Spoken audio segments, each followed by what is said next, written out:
Welcome to our channel. Today we how to activate Netspend Skylight card step by step clearly. To activate your Netspend Skylight card, start by locating your card. Ensure you have your card number ready for the activation process. Visit the official Netspend website or the Skylight website. On the home page, look for the option to activate your card. Click on the activation link. You will be prompted to enter your card number. Carefully input your card number in the designated field. Next, enter any additional required information. This may include your personal details like your name, address, or social security number. Review the information you've entered to make sure it's correct. Once verified, proceed to submit your information. You may receive a confirmation message on the screen after successful activation. If prompted, create a PIN for your card. Make sure to choose a secure PIN that you can remember.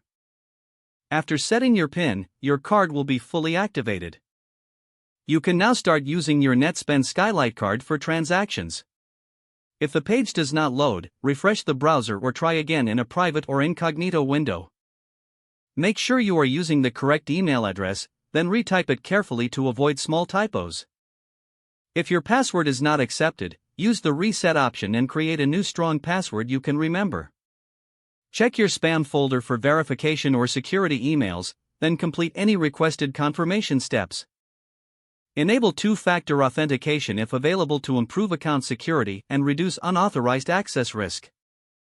After signing in, review your profile details so your contact information and settings are accurate and current.